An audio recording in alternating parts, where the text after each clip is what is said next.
Hey yo, what's up friends? As you all know, SUGE KNIGHT was arrested in 2015 and 3 years later received a 28-year prison sentence. Since he's now been behind bars for over 10 years, rumors about him have been piling up. And since he rarely gave interviews from prison, SUGE could only rarely address these rumors. But since last year, SUGE has been giving more and more interviews and recently addressed a rumor that has been doing the rounds for years. This is because a great many people claim that SUGE KNIGHT is responsible for Eazy-E's death. SUGE KNIGHT addressed these rumors in an Art of Dialogue interview on March 17th of this year. According to his statements, however, someone completely different is supposed to be responsible for the tragedy. Today, we'll take a closer look at who SUGE means and how the rumor about him and Eazy-E came about in the first place. To understand everything correctly, we have to look back at one of the first gangster rap labels, Ruthless Records. A label originally founded by Eazy-E and a man named Jerry Heller, on which, among others, the group NWA had huge success. But as time went on, everyone at the label realized that they had very bad contracts. Ice Cube therefore refused to sign a contract and left NWA shortly afterwards. Dr. Dre, who produced most of the songs and actually got Eazy-E into the music scene in the first place, was also increasingly dissatisfied with his pay. Therefore, he either wanted to negotiate a new contract or leave the label. But since Eazy-E didn't want to negotiate or let him go, Dre called in SUGE KNIGHT for help. SUGE made sure that Eazy-E cancelled the contract with Dr. Dre and let him go, so that Death Row Records could come into being.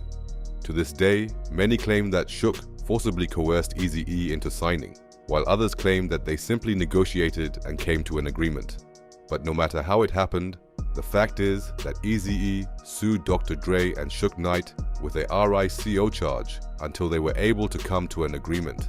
And that was that Eazy-E should earn at least 6 years on every item that Dre sold, be it music, merchandise, or other items. Dre had to give up $1 to Eazy-E on every sale. This agreement was confirmed by a great many people, even by Eazy-E himself when he was still alive. I had no idea that you make money off product from Dr. Dre and Snoop. Basically, I had Dre signed as exclusive producer and exclusive artist. When Dre tried to make his deal over at Interscope, I was included for the next 6 years. So that's why I say Dre Day is only Eazy's payday. And that's real. With this contract, Eazy-E would have earned millions with Dr. Dre over the years. Unfortunately, Eazy-E was infected with HIV a little later and died in March 1995. From here on, the whole story becomes a little mysterious. Although Eazy-E was known to have a lot of women, his health deteriorated so drastically in an extremely short period of time that many believe that he was not infected naturally, but was deliberately infected. This rumor became louder and louder from the 2000s. Especially when SUGE KNIGHT gave an interview on the Jimmy Kimmel Show in 2003 and made a very bad joke about Eazy-E. They get from somebody with AIDS, and then they shoot you with it. Not a slow death. Eazy-E thing, you know what I mean? Yeah. Oh no. Okay. Since SUGE KNIGHT was known for cracking down very hard at the time, many people have since believed that he was behind Eazy-E's death. Even Jerry Heller once said in an interview that he believes SUGE should be held accountable by the police based on his statements. I mean, that show is all over YouTube. He said you inject them Eazy-E style, man. I mean, come on. Do they not care? Now SUGE KNIGHT finally commented on the allegations this week. Of course, he denied having anything to do with Eazy-E's death and explained that the joke on Jimmy Kimmel was actually supposed to point to something completely different. Then he turned the tables and told who he thinks is really responsible for Eazy-E's death. And that's Jerry Heller. According to SUGE, Jerry Heller and Eazy-E began to quarrel more and more frequently shortly before his death, so that Jerry allegedly feared that Eazy-E would break up with him. That's why he is said to have persuaded Eazy-E to have a routine medical checkup at the beginning of 1995. And since Eazy-E didn't have his own doctor, Jerry is said to have sent him to his doctor.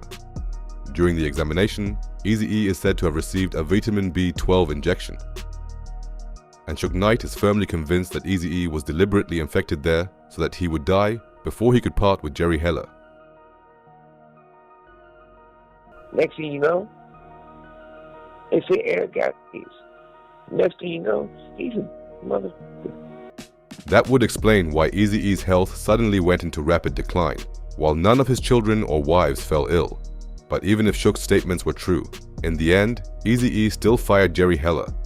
And that was just a week before his illness was diagnosed, exactly 5 weeks before his death. According to BG Knockout, Jerry Heller even sued Eazy-E a few days later, just a few days before Eazy-E was admitted to the hospital. This is a sign that the two were at odds before Eazy-E's death, even though Jerry Heller kept claiming otherwise in interviews. He was telling him, like, look at what Jerry's been doing, and now he's trying to sue me because I fired him. But that's not all. SUGE also claimed that Eazy-E's then-girlfriend Tamika is said to have coldly exploited his illness. She married him in the hospital when Eazy-E was no longer of sound mind, causing the entire inheritance to be transferred to her. Shortly after Eazy-E's death, she is said to have met with Jimmy Iovine, Dr. Dre's right-hand man and co-founder of Interscope Records. And Jimmy is said to have made sure that the contracts between Eazy-E and Dre were cancelled instead of renegotiated. As a result, Eazy-E's family may have missed out on billions after Dr. Dre's huge success. He would get $1 off of every album that he participated with Eminem. 50 cents. The beat, the headphones. SUGE Knight was thus indirectly saying that he believes the music industry conspired against Eazy-E to strip him bare. And in the end, they even succeeded. Jimmy should be in my cell, and I should be free. That's the biggest robbery of the decade. SUGE Knight's theory would explain why Eazy-E's children inherited nothing and some of them still live in the ghetto.